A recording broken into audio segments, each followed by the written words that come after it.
De plus en plus, le citoyen lambda constate avec effarement et indignation le comportement peu exemplaire de certains membres du gouvernement de l'ère Kshogel qui donne le sentiment que les fonctions de ministre sont banales.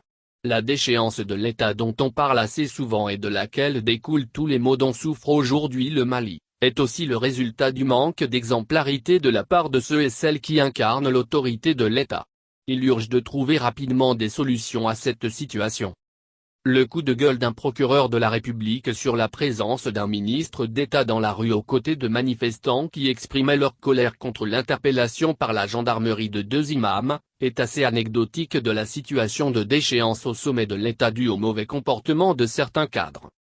En moins d'un mois, 2 ministres de la République ont réussi à semer la confusion dans l'esprit des populations sur les fonctions réelles d'un ministre d'État. Si cette fonction semble être confuse dans la tête de certains ministres nommés, au niveau des populations, on commence à s'interroger sur les critères de nomination. Mais, c'est assez clair pour le procureur de la République près le tribunal de la commune Yves du district.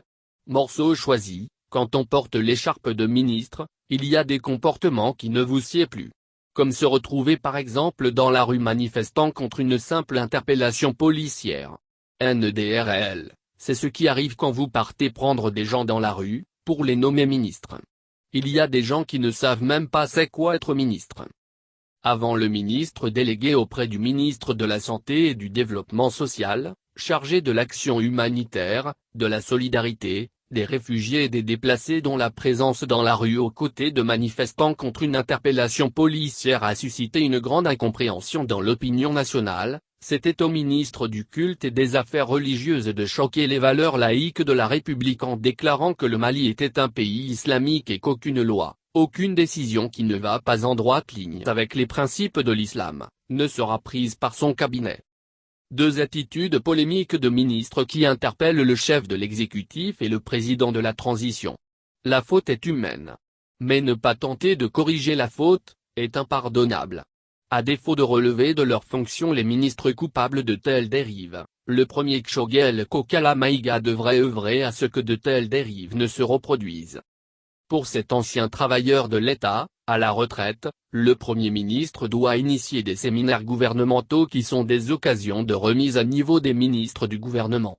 La fonction de ministre ne s'apprenant pas dans les écoles, il faut des ateliers qui leur permettent de mieux s'approprier les fonctions de ministre d'État. Beaucoup de gens sont nommés ministres sans qu'ils ne sachent réellement quelles sont leurs fonctions, qu'est-ce qu'il faut faire, qu'est-ce qu'il ne faut pas faire etc. Si le Mali, par le passé, a organisé des séminaires gouvernementaux, ces genres d'initiatives ont disparu par le temps. Or, depuis la crise politique, les critères de nomination au gouvernement n'obéissent plus totalement aux règles de compétence. On nomme plus par affinité parentale, politique que par mérite et compétence.